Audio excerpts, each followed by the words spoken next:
How important are your genes for your medical health? Are they the magic bullet, a pipe dream, or somewhere in between? Genetics, making sense of the code. Tonight, On Call with the Prairie Doc.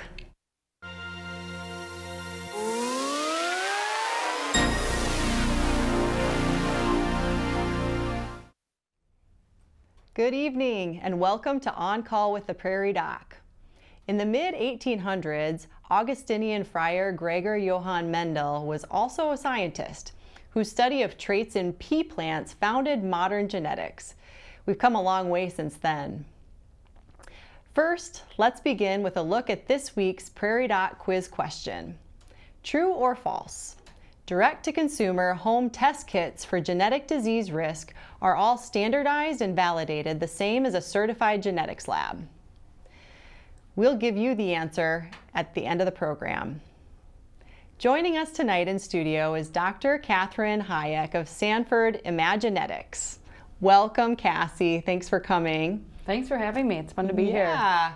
So we're talking about genetics. This is not a specialty of medicine that is, old. We don't have a lot of genetic specialists in our region. Can you tell us a little bit about your background, your training, and how you decided this was going to be your path? Yeah, so we have in Sioux Falls, we have three geneticists trained, and then the next couple are in North Dakota. So there aren't too many of us around, but genetics is interesting in that for the past many years, it's been really a field of pediatrics, but it actually really had its start as a specialty of medicine in adults. So it was common for internists to go into genetics. And then it evolved into pediatrics because that's where a lot of genetic conditions arise and become apparent. Right. But now we have evolved over time and learned a ton about genetics, and things are shifting, and we recognize genetic disease in adulthood now too. And so I went into medicine, started out in internal medicine, and really loved working in primary care, working to keep patients healthy and well. And with genetics, you can actually identify genetic conditions that can help with that prevention and really identifying risk and improving patients' outcomes. So that's kind of what got me interested in genetics. How do we use that to improve wellness overall for patients? Yeah, and so you had been an attending physician for a couple of years before you went back and got your fellowship in genetics training, is that right? Yes. And so where did you do your genetics training, and how long did that training take you, and that kind of thing? Yeah, so I did my genetics training at University of California in Los Angeles, which was a great place to be. I got to be at several different centers, which, as you can imagine, in genetics, there's a lot of rare disease. Right. So it's important to be in different places so you can get exposure to a lot of different things. So the reason, though, I chose that program is actually because of the emphasis on adult genetics and also on the emphasis of common disease genetics. And so there's just an evolving aspect of the field that is moving towards better understanding the genetics of common disease like heart disease and diabetes, and how might we use that to help with patient risk and caring for our patients. Yeah. And so your practice, tell me what your clinical practice looks like. What type of patients do you see? What kind of referrals do you get? And what does that look like? Yeah, so I see adults are referred to me for either a personal or family history that's suspicious for a genetic condition. So things that might be suspicious would be a family where multiple generations are affected with a similar condition, family members or individuals who have conditions that are earlier in onset than you might typically expect. So for example, a very early onset breast cancer would be suspicious potentially for genetic predisposition. I will see there's a fair number of sort of early 20-year-old patients who at the time they were born, genetic testing wasn't really far enough along, and so the testing they had didn't reveal any cause for the conditions they present with, but today we can offer them new opportunities for diagnosis, which is huge in some of these families where they have, maybe severe disease and have been looking for an answer to why for years, and many times with genetic evaluation we can uncover that for them. Yeah, interesting. And that's a great segue into just the technology behind genetics, and our analysis of DNA is so different and sophisticated now compared to even, 10, 15 years ago. We can do it quickly. Yeah. It used to take a long time to sequence DNA, right? Yes. So tell me how do these labs do this? Well, it's really impressive because even in the time that I was in training, my training center was a site for something called the Undiagnosed Disease Network through the NIH, and that program would offer whole exome sequencing to patient, among other very complex diagnostics. Well, whole exome sequencing is a very comprehensive genetic test that looks at all the regions of the genome that we know to cause disease. Within the 2 years that I was there, we were doing whole genome. So whole exome is just a sliver of the genome. And so even that 2-year span, I just remember thinking this when I left. I'm like, right now we're sitting and we're analyzing a whole genome in our case conference today, and we weren't doing that 2 years ago. So it's just amazing. Phenomenal. And then to think of what's available to patients now from a testing perspective, I mean, the ability to multiplex and do multiple genes at once, testing, sequencing, you can do multiple samples in the same run. It just makes the testing also more cost effective too. Right. So not only is it faster, it's lower cost. And as evidence grows, insurers have become more willing to cover testing as well. So people have a lot more access to genetic testing than, honestly, just within the last couple of years. Yeah, really growing. Yeah.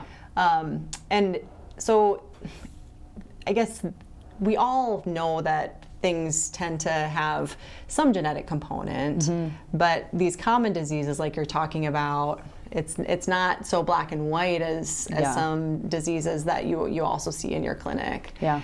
So, a patient that maybe has strong family history of heart attacks or coronary artery disease, how do you approach that, and what do we know about the genetic factors and the environmental factors and the unknown factors, and how much each of those comes into play? Yeah, that's such a great question, and common diseases are really a challenge because there's so much that's environment, impacted by the environment. But so for coronary artery disease, that's a condition that as you know, as an internist, you can influence that by your diet, by your activity level, by whether you smoke or not. But there's always a familial component. I mean, we know that people who have a parent with a history of heart disease are going to be at greater risk than somebody who doesn't have that. And so that's the genetic component that becomes a little bit more challenging to quantify. Yeah. There are families where there is possibly a single gene disorder that's causing their early heart disease. But in those families, typically you see earlier heart attacks, really high cholesterol levels, a condition called familial hypercholesterolemia. Not always, but I mean, that's something that, there are often clues to that. Right. So,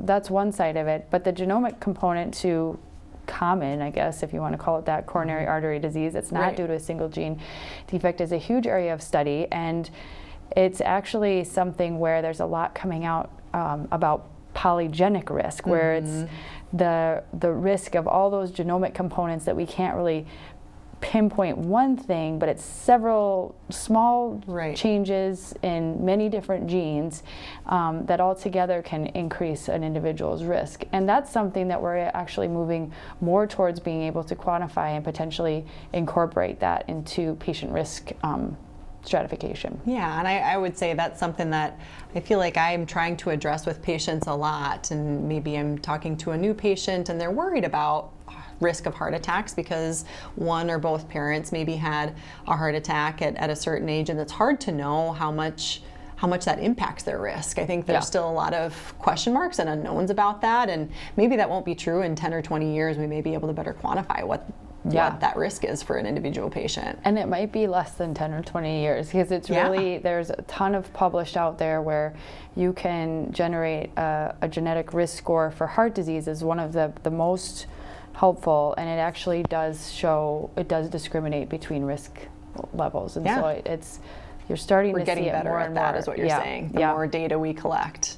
Because when you're sequencing someone's genome, the sheer amount of data it's actually mind-boggling. It's hard to think about it. And the thing is, it's what's so fascinating about it. There's a lot of variation, normal variation across the human genome, but we are, we haven't sequenced everyone's genome, so we don't know the landscape of what's normal and what's not, and so that's something that continues to evolve as well.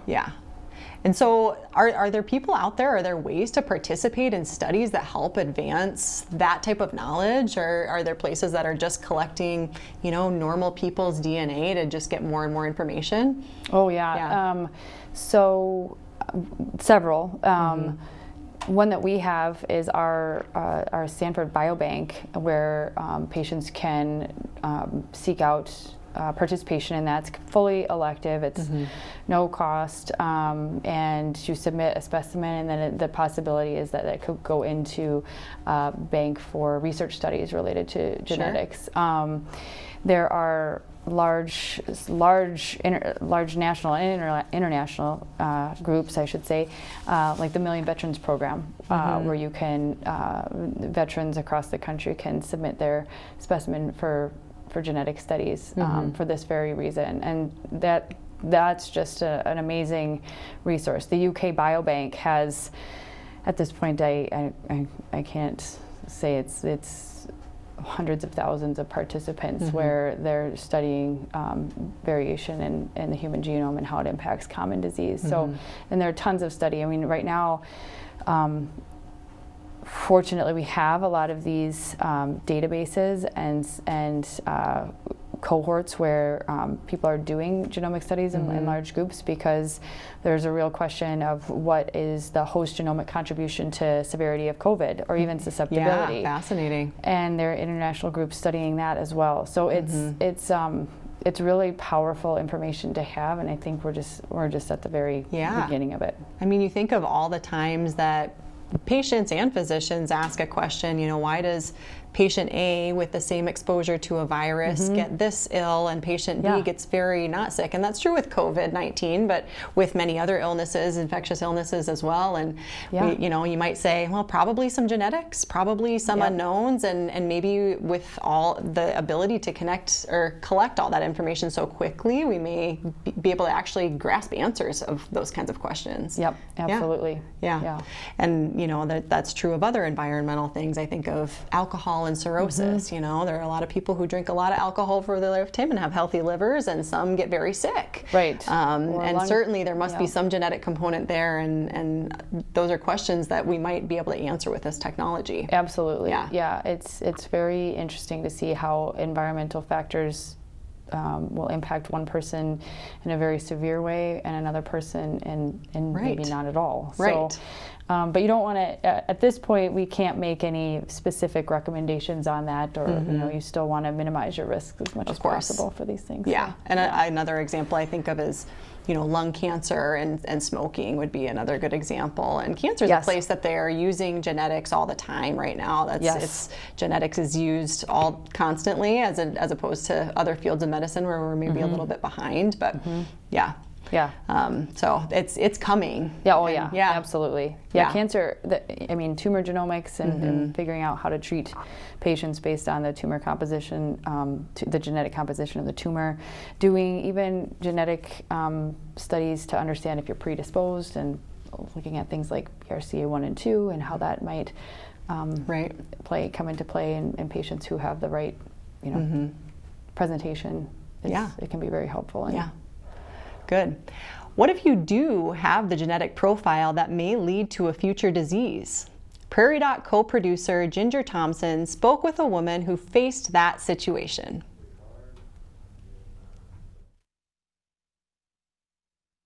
Nelson was diagnosed with breast cancer 9 years ago. Later, one of her sisters developed lung cancer, and another was diagnosed with pancreatic cancer. Both sisters died in 2019. After seeing an ad for affordable genetic testing, Lynette had her blood drawn, and the results showed a rare genetic condition found on the TP53 gene. It's called La-Fermini syndrome and is associated with at least 6 of the most common types of cancer. My youngest sister, so it's just the two of us now, kind of thought about it and decided it must have been on my father's side because his father died of cancer, and my dad's sister had a type of cancer. Lynette's 2 daughters and her remaining sister tested positive for the condition, as did her 36-year-old nephew. They now get full-body MRI scans annually to catch any cancers at an early stage, something that may already have saved her nephew's life. My youngest sister's son, who never goes to the doctor, he went and had his full-body MRI, and they found he had the beginnings of thyroid cancer. So they removed one side of his thyroid. So, I mean, he probably would not have known he had cancer until it was stage 4. You know, something wrong with it. So the best thing that came out of all these tests is that it saved him from finding out later. Some people may not want to know if they're predisposed to a disease, but that wasn't the case with Lynette, who believes that knowledge is power.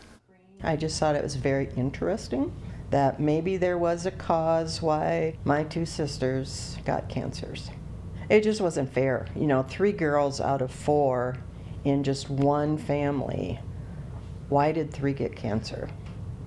Lynette sent a letter to her relatives notifying them of the syndrome in case they wanted genetic testing.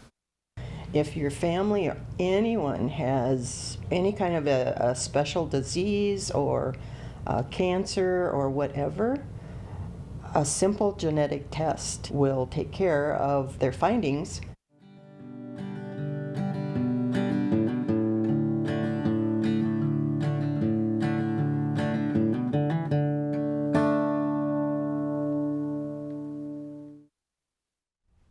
What a great example of what we can do with genetic counseling and genetic testing for patients. I mean, I think that's not an uncommon story that someone maybe has several relatives with different types of cancer, and to even someone like me, it may not fit a pattern with some of these genetic syndromes, right? So that's really where specialty consultation can be warranted. Yeah, definitely. And I think what is changing too is that as more people are, you know, able to have genetic testing, and we're kind of expanding what we kind of previously thought to be the specific clinical characteristics, it's kind of growing, and so they're not as maybe recognizable as before. Maybe somebody presents not quite as you would expect, or you know, for example, in the hereditary breast and ovarian cancer families, if there aren't a lot of women in the family,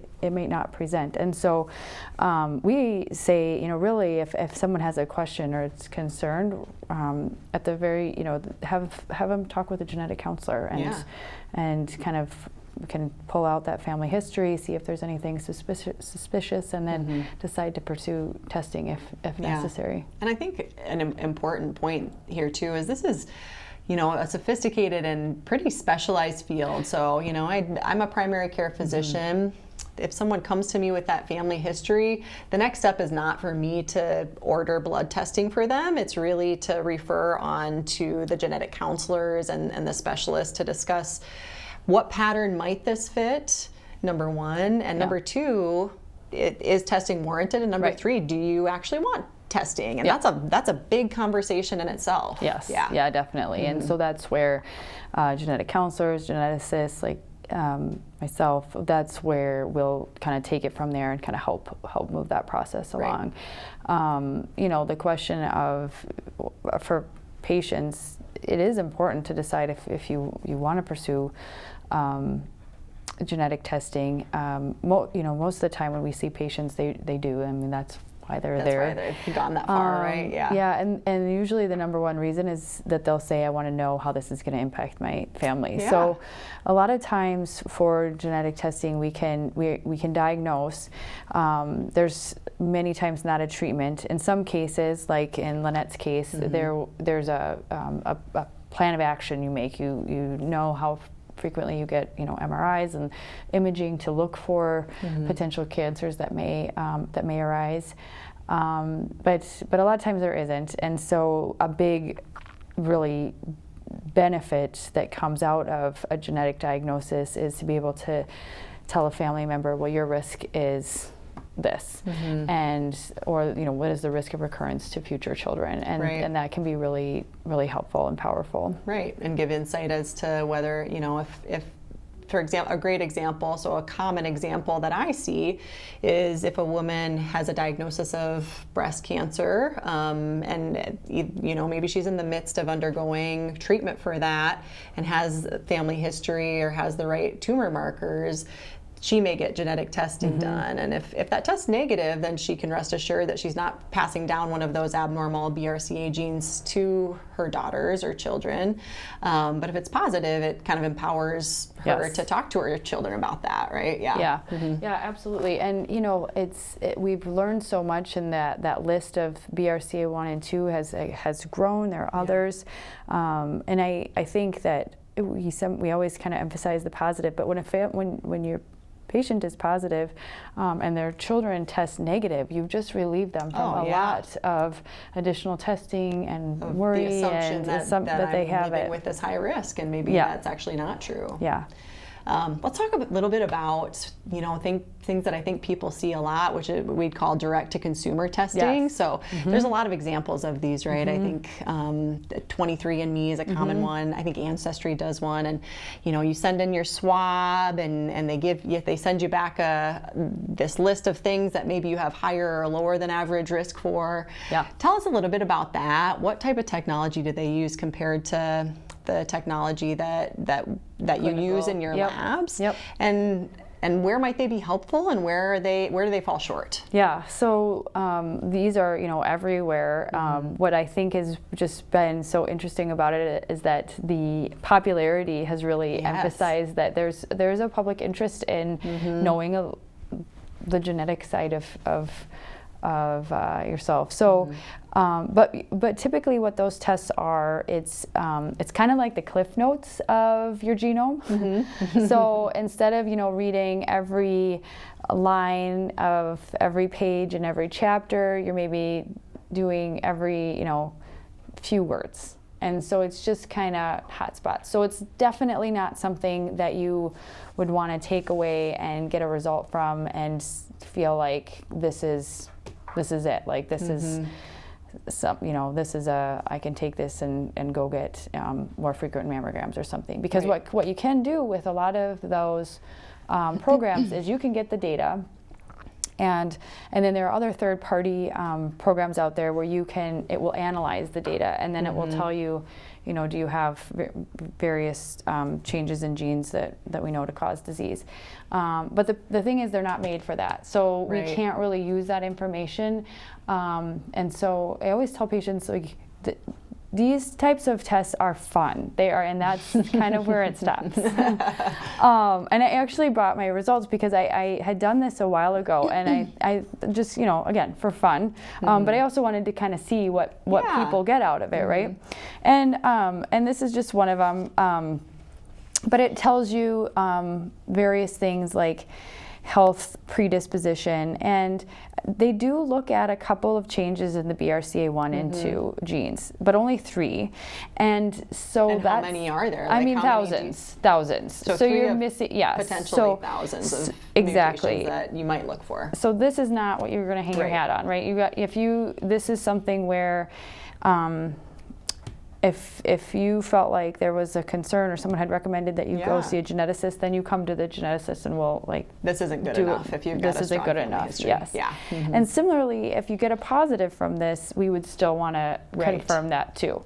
So, but some of the fun things are, you get to see your ancestry, which is, relatively accurate and it's kind of fun. Various traits like I think it has my earwax type or something like that. Oh, well, it says I'm not likely to have red hair. This is my real True, color. correct. True. Nailed it. Yeah, no widow's peak. True. Likely to wake up around 7:57 a.m. Well, true. If I had my way, I would probably do that, but it's not happening. But you don't know whether that would be true or not, right? You have young kids. Yeah, and exactly. They don't let me do that. So, you know, these are just fun things that you can't really do much with from a medical perspective. But if you have a question about a possible genetic disease, then that's when you would want to come see a geneticist, genetic counselor, and we can kind of help you through that. Yeah. And we're going to hear from a genetic counselor a little bit later in the show, but you're working with that profession all the time, and they have a little bit different background and complement what you do. But do you ever see someone before they've seen the genetic counselor, or have they always pretty much gone through genetic counseling before they see you? Yeah, so typically we work in tandem, and a genetic counselor will have seen the patient before I do, and really it's a great partnership. You know, that's a master's trained field, and they really work to, you know, generate the pedigree or the family history, but then there's also counseling both at the beginning of the visit and then downstream. And I think we mentioned, you know, not everybody who comes to genetics clinic ends up with a genetic test, but a lot of kind of getting to that point is really counseling. And so this is a counseling field as much as it is a medical science field as well. Yeah. Let's talk a little bit about prescription medications and a field of pharmacogenomics. This is something that maybe has made it a little bit more into primary care. We have availability of genetic tests about how people metabolize certain types of drugs. How has that progressed? How helpful do you typically find it? And who are the right people to get that type of testing done? Yeah, so pharmacogenetic testing has come a long way. And it's one of those things, again, where it's helpful for certain medications. So it's not like it's a test where you're going to find out every med you should be on, because that's sometimes the misconception. Yes. Or every med you should not be on. It is most helpful, though, before you're on a med. It's nicer to have that information and use it from the beginning and to help with the decision making than starting a certain class of medications and then getting it. It's still helpful, but probably the most powerful time is preemptively. So there are, you know, a number of options out there where you can get that done. But it's helpful in cardiology is one area where it's particularly helpful with regard to Plavix or antiplatelet medication that sometimes people will get when they get a stent. You see it have significant impacts in use of prescribing antidepressants. That can be a helpful area. Pain medication, there's now data to show that using pharmacogenetics to dose your pain medication actually can help with reducing the amount of pain meds used and the amount of pain med actually, you know, wasted. So it's another one of those fields that's really growing. There's a consortium called CPIC, which basically functions to translate the research to the clinical space and comes up with the guidelines of how do you use this information, because that's it's challenging. It's hard. You know, we learn sort of how to use medications in certain disease states based on, you know, randomized trials that didn't use genetics, and so it's hard to know when is the right time. You know, that we're not quite that far along in having studied that directly clinically, and so it is challenging in patient care. Yeah, and it's an interesting field too, because you probably won't. It's probably going to change kind of how you see clinical trials for this space, just because you see benefits in a shorter time with pharmacogenetics than you do with other things. So it's definitely interesting. It's hard too, I think, because when the results of a pharmacogenetic test come back, they're pretty complicated. Yeah, absolutely. And so just kind of figuring that part out. And so what it's really important for our field to do is make sure that when we have these test results, that they are generated in such a way that they're useful at the time of, you know, when the physician needs them. Right. So there's growing interest in actually how do you implement pharmacogenetic testing. Yeah.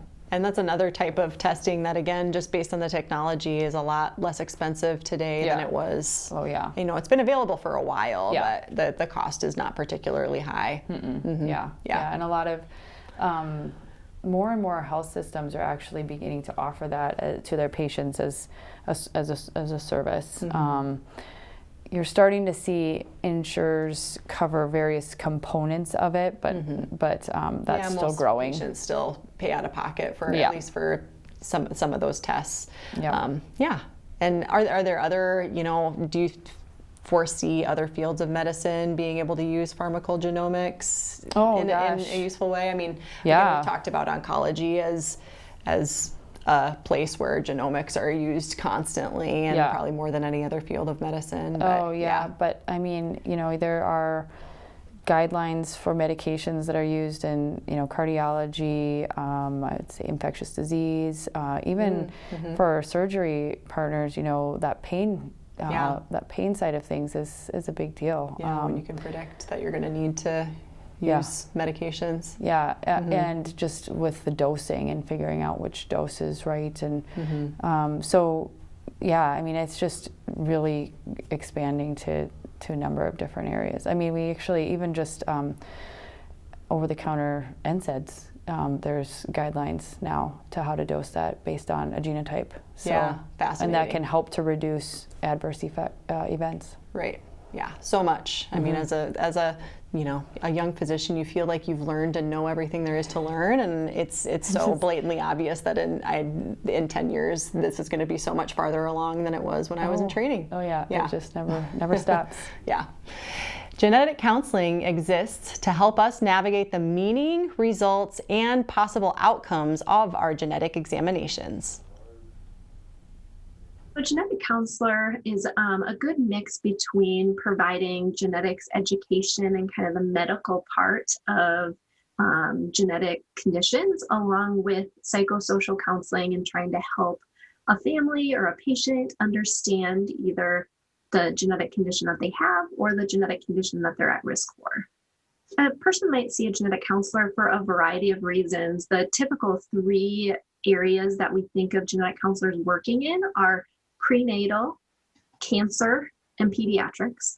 But that's by no means the only areas that a genetic counselor currently practices in. As we've learned more, we have genetic counselors in the cardiology field, in the neurology field. I work in adult genetics. So all those kids have to grow up to become adults and still need genetics care. So I work more in the primary care field with any adults that have genetic concerns. The key piece of most genetic counseling involves the personal and family history of the patient. So we spend a good chunk of our time going over a patient's personal history or family history. And we actually make a pedigree where it kind of looks like a family tree, where we note the parents, the children, the grandparents, aunts and uncles. There's different symbols meaning different things, and it really helps us track different conditions and symptoms throughout the family.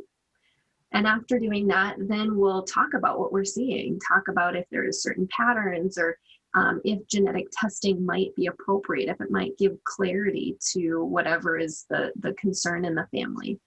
Genetic testing is not always the end result of a genetic counseling visit, though. Sometimes there isn't an appropriate genetic test. Sometimes the family doesn't really seem like there's something genetic going on. And sometimes the patient doesn't want to know that. That's something that makes them anxious, or they prefer not to know that. And that's really the value of a genetic counseling visit. We're not there just to provide genetic tests, but are there to talk about, what does this mean for me and my family? Is this something I want to know? How is this going to be helpful for me in the future? So they can come up with a decision that makes the most sense for them. And so the goal of Imagenetics was to make genetics relevant to everybody, not just in the cancer clinic, not just in the prenatal clinic, not just in the cardiology clinic, but every patient that comes in deserves the chance to talk about their genes, to talk about their family history, and to benefit from trying to modulate risks and reduce the burden of disease if we can learn more about how family history could guide their care.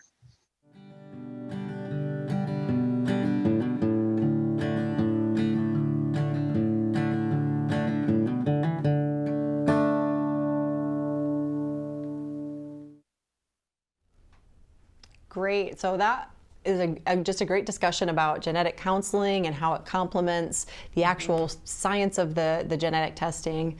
So how about an example of a patient, then maybe they have several family members that they know have had various cancers, maybe like the first roll-in patient that we saw. Yeah. What can they expect when they come to your clinic? So they'll probably meet with someone like Megan, the genetic counselor first, and like how much time does it take to come up with all that information and talk through all that stuff, and then what next? How do things go? Yeah, so typically, our visits it will be Megan and I work together, and so the patient will see Megan first, and she'll go through exactly what she talked about. That pedigree is a large part of it, and it's interesting because we actually do we'll send a packet out to our patients ahead of time that includes areas where they can fill in their family history, which is, I think, hugely helpful because there are so many things that you don't know about your family. I imagine the phone calls that would probably take to get all the information that you're after. So it's really powerful because that is one of the key factors of how we can better understand whether what's going on is something that we can potentially diagnose with a genetic test. And so then I'll see the patient, and my training is medical, and so it includes doing their history, physical exam, and then we decide based on how the patient's presenting, maybe their personal or family history. So if there's in this family's case there were multiple, actually this family kind of came in a different way. They came in through a preemptive screen, but in families like this, there are multiple family members with suspicious cancers, and so in that particular condition, Lee-Fraumeni syndrome, you'll see things like soft tissue sarcomas, which are really rare cancers. Very rare cancers. Otherwise, adrenocortical carcinoma, another rare types. There's some pediatric onset of tumors, and so you kind of pull all that together and say, okay, this is suspicious for maybe Lee-Fraumeni, but oftentimes we have a differential diagnosis where there is a list of things that it could be. Different syndromes that could cause that. Or say a family where there are multiple women with early onset breast cancer, or there's ovarian cancer in the family, or maybe there's male breast cancer. We cannot forget about the men in this situation because it is really. I think oftentimes people hear BRCA1 and 2 and they're like, oh, it's a man, I don't have to worry about it. But men are as likely to get the gene, just a little less likely to get that particular cancer otherwise. Breast cancer, but also there's increased risk for prostate cancer and pancreatic cancer as well. But don't forget, men can have daughters. Right. And if they do have it, they can pass it on to their children. So then we determine whether testing is appropriate. We determine which tests. We send a lot of our tests to commercial labs. There are several out there that do a phenomenal job, and they can do it at a reasonable cost because they're so large. So that helps. And then once we get a result back, if it's positive, then particularly for cancer predisposition syndromes, there are recommended surveillance protocols to follow. And so then we'll see those patients on an ongoing basis to help with managing that. Sure. And we also do that because those recommendations change and evolve, and that's often not something the primary care provider is really comfortable with. Cassie, I didn't even know that a full body MRI was something we ever did for anybody until this very, that's an unusual. It's a very unusual thing to do. Yes. So that's why. And that's one where people are like, oh my gosh, is that really necessary? Well, there is very good long-term data of follow-up, 10 plus years of follow-up in these patients where you see significant improvement in their outcomes because they have that ongoing surveillance and detection mechanism. Yeah.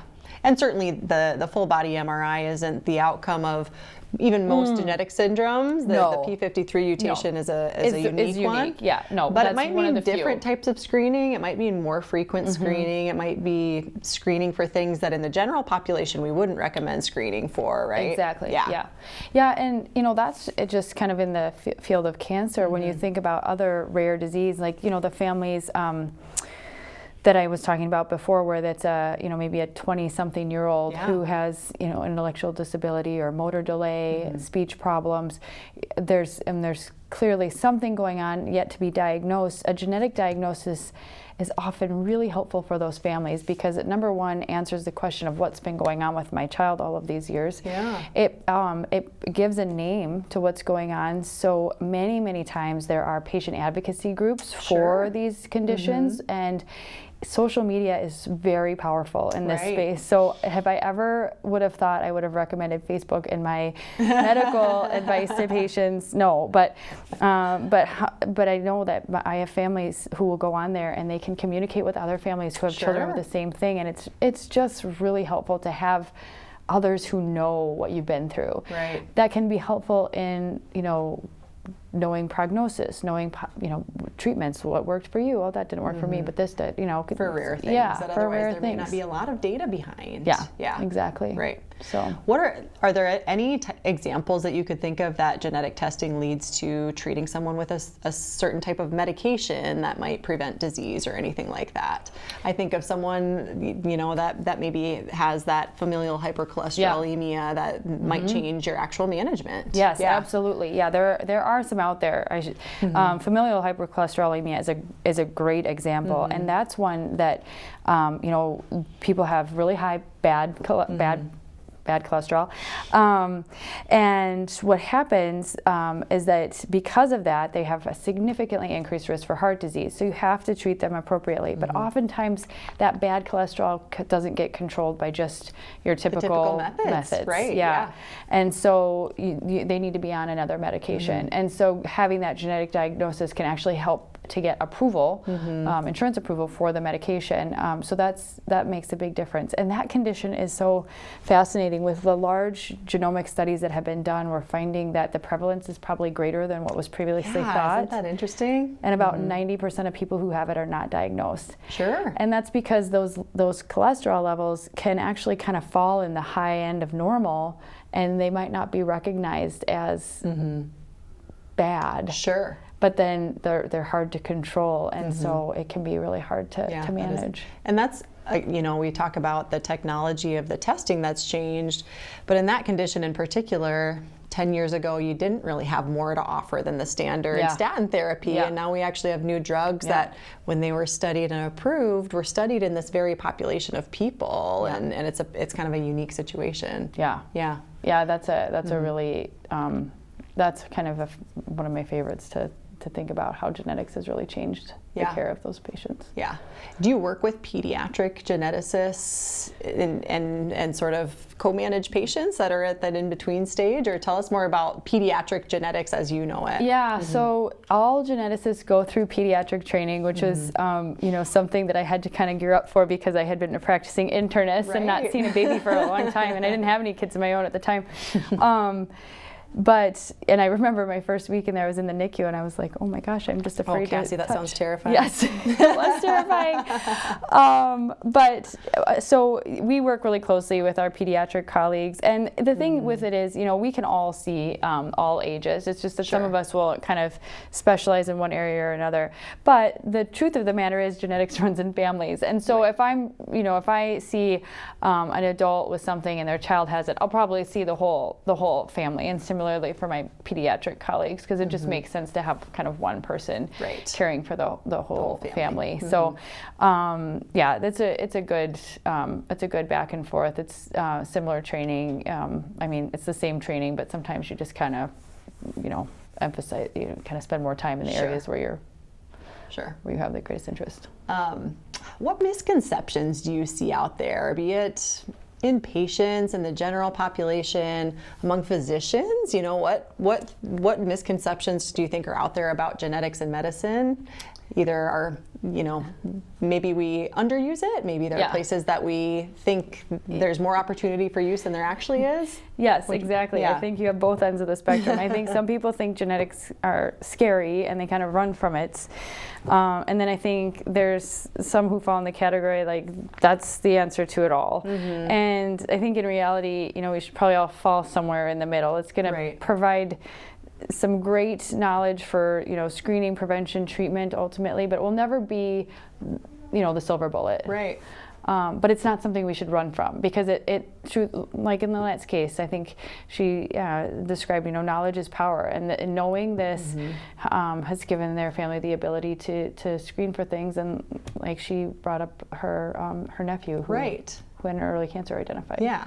And another, sometimes I'll have patients, I can think of one patient who has a mother who had ovarian cancer and has had aunts with breast cancer, and highly suspicious for probably a genetic mutation, but none of those people who actually had the cancer opted into testing. And it's a little more challenging to get the person that doesn't have the disease the initial genetic testing. Yeah. Is that still true with insurance coverage? So, no.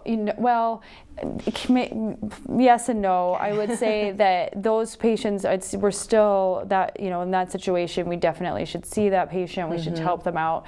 The good news is there are options out there where patients can get testing, and if they have to pay out of pocket, it's less than a couple $100s, and so it's still expensive, but it's not as prohibitive as it previously was. Right. But I will say that criteria for coverage, particularly in that case, has improved so that we can capture patients in that case. And it's hard to interpret those results, because really the most helpful result in that case is a positive. Right. Because a negative doesn't mean that there isn't any heritable condition. It just means that there's not the heritable condition that we tested for. Right. So in most of those cases, the ideal is to have the patient who has or had the disease get the first test, so you know what you're looking for in their relatives. It's always best to test the affected person. Yeah. Great. And now for the answer to tonight's Prairie Doc quiz question. True or false? Direct-to-consumer home test kits for genetic disease risk are all standardized and validated the same as a certified genetics lab. The answer is false. While they can be fun, these DIY tests are no substitute for a certified lab genetic test. We'll be right back after this. For nearly 2 decades, the Prairie Doc organization has endeavored to enhance health and diminish suffering by providing useful information based on honest science in a respectful and compassionate manner. Health professionals volunteer to answer your questions each week, creating a vast Prairie Doc library of medical information available to you and your family 24 hours a day. Make sure you don't miss a thing. Follow the Prairie Doc on Facebook and YouTube for free and easy access to the entire Prairie Doc library. In a truly grand feat of modern science, the Human Genome Project, an international collaborative effort, set out in 1990 to map our genetic makeup using diverse human genetic samples. In 2003, the project was completed, ultimately showing about 20,000 human genes. Since that project's completion, with ever-improving DNA sequencing technology, genomics researchers continue to gather more and more information about human DNA. A single human cell contains a mind-numbing 6 billion base pairs. Each base pair is one of 4 types of nucleic acid molecules in its DNA, organized into 23 pairs of chromosomes. Fascinatingly, only 1.5% of our DNA actually codes for proteins, while the vast remainder is non-coding DNA, serving a regulatory function, or, at least as far as we understand, no function at all. In 2007, the first individual human genome was sequenced and published. In 2008, James Watson, as in the 1962 Nobel Prize-winning Watson and Crick model of the DNA double helix, poetically had his genome sequenced and published. The ability to sequence an individual human's genome held much promise, we hoped, in regards to predicting illness and personalizing medical interventions. But in 2020, this promise remains very much unfulfilled. In most cases, primary care physicians don't yet utilize genomics information in our daily practice. Why is this? The short answer, it's complicated. In some specific instances, genetic information can clearly convey an increased risk for disease. One example of this might be the BRCA gene mutation and associated risk of future breast or ovarian cancer. Because this specific gene mutation is so tightly linked with elevated risk, testing and finding the mutation in an individual based on their family history or a known relative with mutation can have direct practical implications on strategies for cancer screening or even consideration of surgery to remove the at-risk tissue. Scenarios like BRCA mutation are outliers, however. When we look to common diseases such as cardiovascular disease or diabetes, finding genetic information useful gets, well, complicated.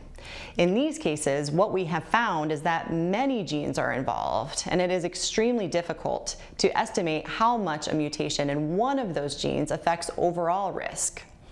That's not to mention all the environmental factors which may affect risk as much or more than the genetic profile. Genomics remains a vast, new, and thus far difficult to access specialty of medicine.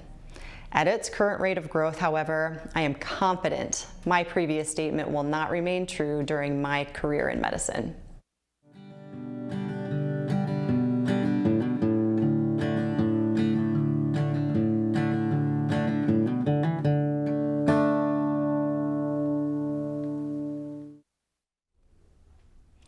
Big thank you to our guest, Dr. Cassie Hajek, for volunteering her time to help us learn more about making sense of our genetic code. Thank you so much for coming. Thank you. It was great to be here.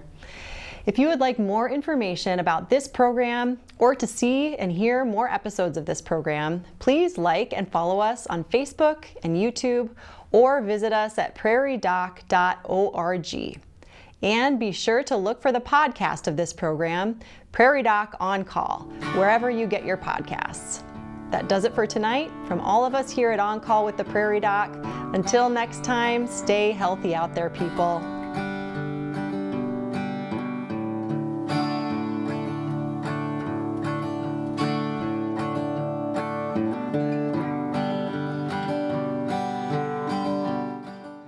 Your relationship with your primary medical care provider is vitally important, but there are other factors which have dramatic and subtle effects on your life. How our place in the world affects our health. Next time, On Call with the Prairie Doc.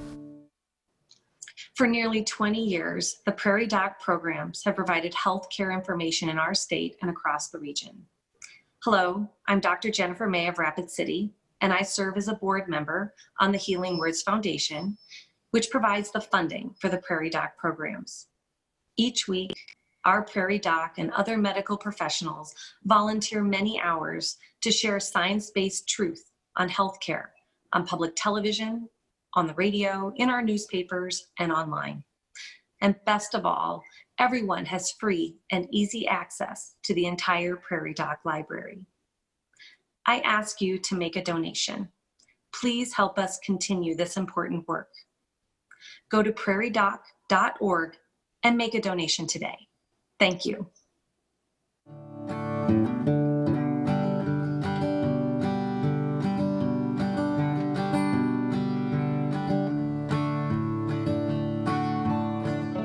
Major funding for On Call with the Prairie Doc has been provided by Avera is a proud sponsor of On Call with the Prairie Doc on South Dakota Public Broadcasting.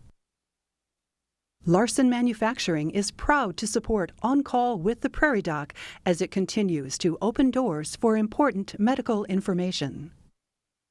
and with the ongoing support of these individuals and institutions: Brookings Health System, Ophthalmology Limited, the South Dakota Academy of Family Physicians, Avera Heart Hospital, Fishback Financial Corporation, South Dakota Foundation for Medical Care, Dakota Allergy and Asthma, Vance Thompson Vision, Black Hills Medical Society, Brookings Madison Flandreau District Medical Society, Sioux Falls District Medical Society, Yankton District Medical Society, Aberdeen District Medical Society, Urology Specialist, Orthopedic Institute, Physicians Care Sanford Clinic Community Service Committee, Lake Ponset Sailing Academy, Aberdeen Asthma and Allergy, Dakota Bank, South Dakota American College of Physicians, and Swiftel Communications.